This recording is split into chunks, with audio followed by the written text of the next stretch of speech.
Well, we're off to Barcelona now on HTV for the 1998 Spanish Grand Prix, qualifying live.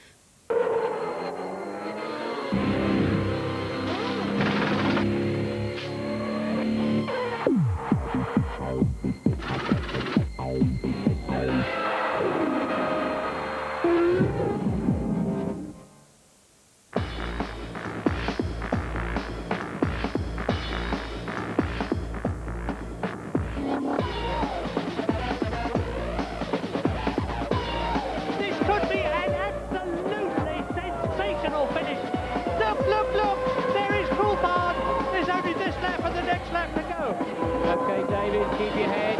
You can do it. David Coulthard brilliantly wins the San Marino Grand Prix.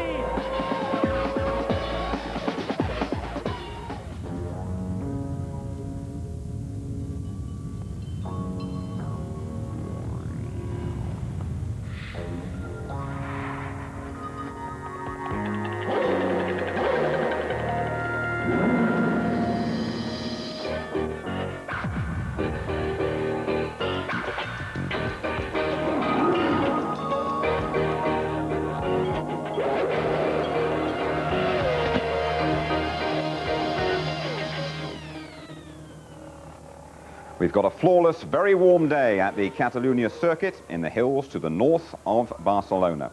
Stand by for the qualifying hour for the Spanish Grand Prix.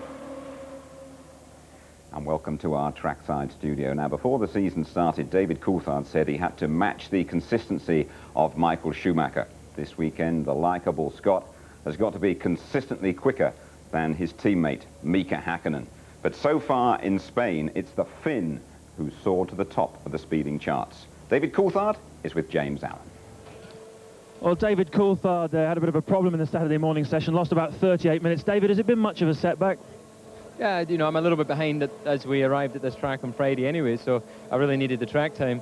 And I just got a little bit loose, long brake pedal, got a bit of locking in the rear and lost the back end. So, you know, corrected, thought I had it, and then ran on the marbles. The battle to beat Häkkinen, of course, very intense here. Is this a Coulthard circuit or a Häkkinen circuit? Well, if you look at the last 2 years, then it was 96 he was better here, 97 I was better. So it's kind of swung depending on who's got the setup working. And I'd say, really, you know, we're fairly even round here if the cars are working well. And unfortunately for me, he's got his car working a bit better here, so I need to try and play catch up. We're just a few minutes away from the start of this qualifying session. What's your state of mind at the moment? Well, we've made some changes, trying to anticipate what the increasing track temperature is going to do to the car. And it's going to be tough, you know, he's pretty strong at the moment, but if I'm not able to really take the challenge for pole, then just secure my second place. Best of luck. Thanks. Just 3 points then separate the McLaren pair going into round 5. Michael Schumacher, he's always scored at this race. Damon Hill extra keen to get off the mark, and Damon's been going really well in morning warm-up. Well, the Constructors' Championship trophy surely on its way to the McLaren headquarters at Woking in Surrey. Williams, though, have got a great record at this circuit.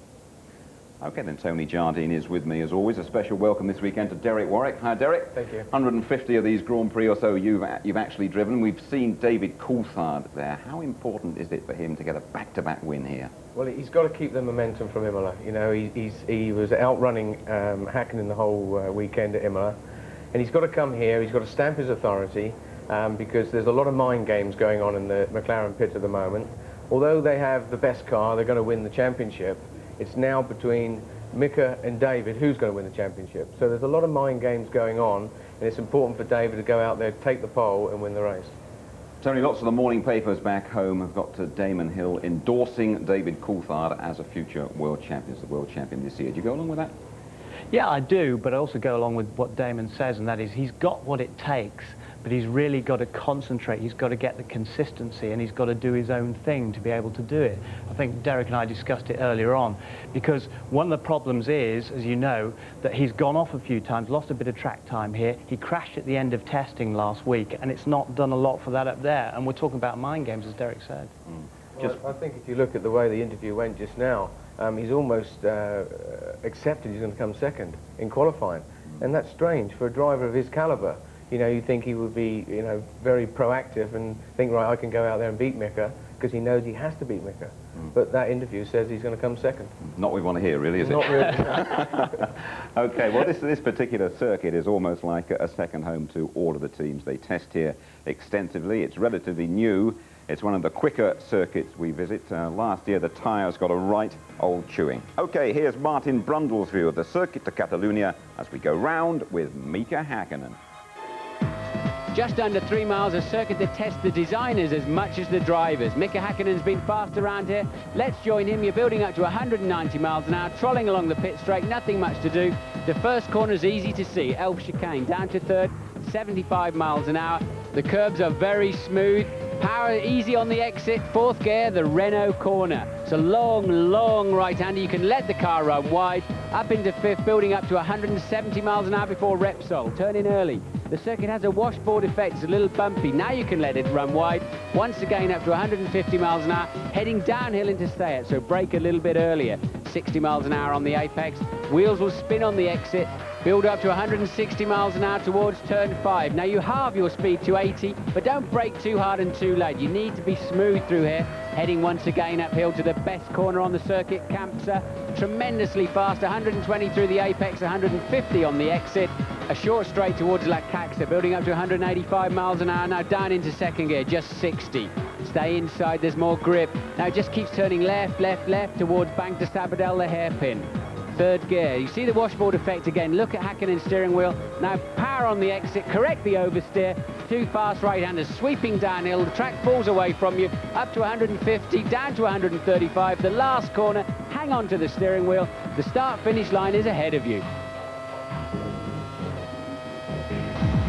I would prefer more like a Monaco type of tracks. They have more tighter corners and some bumps and things like that. So Barcelona is good. It's okay. It's a very difficult track, very technical, and you need a very good car. Fast circuit, it's got five fast corners, which is unusual for a Grand Prix track now. Normally they've only got one or two. It's physically demanding, and I think it's just suited our car, so we should be in good shape. They definitely earn their money around here. Now, the wind at the Catalunya circuit is a big problem, and Derek, chatting to David this morning, he was particularly worried about the wind. Why should that concern them? Obviously it affects top gear, so on the straight they don't want to be on the limiter. But it swirls a lot on this circuit, and you've got two very fast right-handers leading onto the pit straight, which is very important.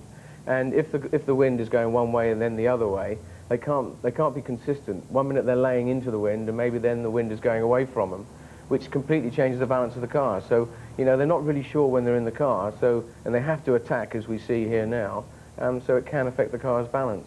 Now, Tony, Ferrari put both their men on the podium last time out. They don't like this place, and both drivers, Schumacher and Irvine, have had a miserable old time this morning.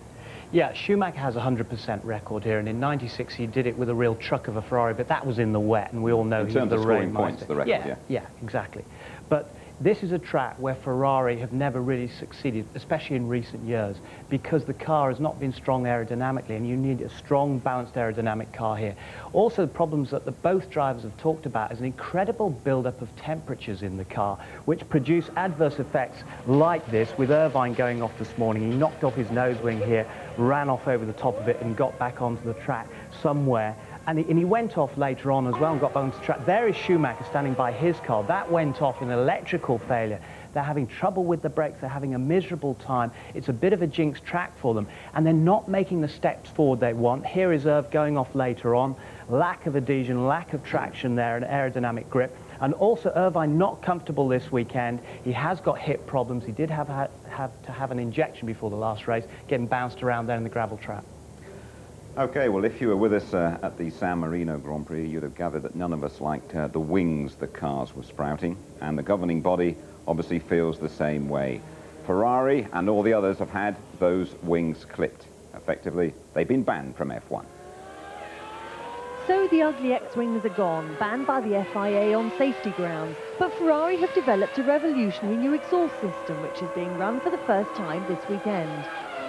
We call them reverse scopes because they come up out of the top of the car, and it's basically just to make the car less sensitive to throttle. You know, the attitude of the car changes a lot less whenever we open the throttle or whenever we close the throttle, because it doesn't interfere with the flow of the air underneath the car. It's to fix a bit of a problem we had earlier on in the season where he's also heating up the suspension a bit too much. And this is our way of overcoming that problem. It's an interesting solution, but just how radical is the system? Well, if you go back a long time, and BRM had a system like this in 1966 or something or other, so it's not, and other racing cars have done it, but it's the first time it's been done recently in Formula 1. Schumacher is right back in the title chase after his second place at Imola, but Barcelona hasn't run so smoothly. Even with the new exhausts, Michael's going to have a tough time keeping up with the McLarens this weekend. And last week, Schumacher was in Rome and Bonn taking part in an FIA road safety demonstration, part of the punishment for his indiscretion at Jerez last year. Schumacher is fronting the FIA's pan-European campaign to encourage people to wear seatbelts front and back. And that was just 5 miles an hour. Rumours continue to circulate about Honda's plans for an F1 comeback. Tyrrell designer Harvey Postlethwaite is tipped to head the design team, although Honda are also interested in Jordan's Gary Anderson. We hear a test team using Dallara chassis will be announced soon. Giancarlo Fisichella has been in the wars recently, having suffered a road accident and 2 high-speed testing shunts. But Benetton denies that the pressure is getting to the youngster, and team boss Dave Richards says he isn't too worried. Not in the slightest. If you ask young guys with little experience to drive fast, you have to accept the consequences, and they're going to have shunts occasionally. That's a fact in life. We're expecting them to drive quickly, and we'll accept the consequences on the way. The track temperature is 33 degrees and rising. When you rejoin us, we'll be talking to Jackie Stewart.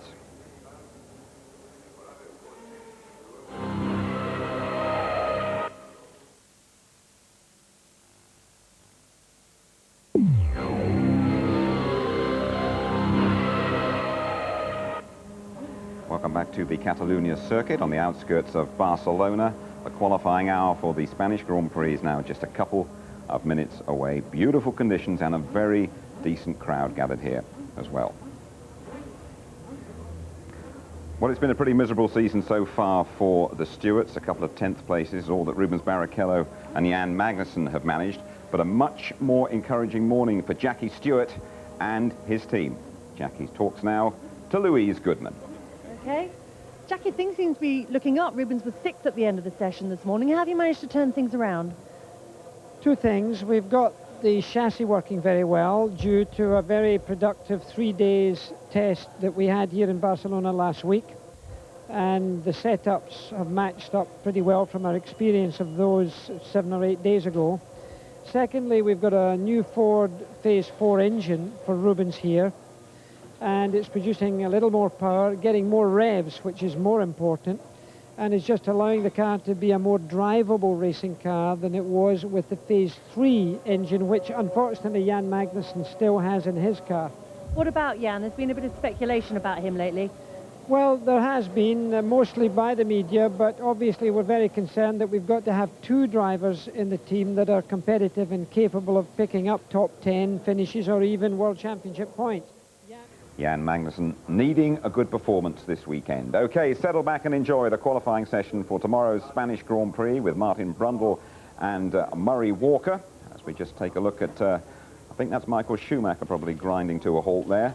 Murray, good afternoon anyway. This could be one of those slow burners, couldn't it?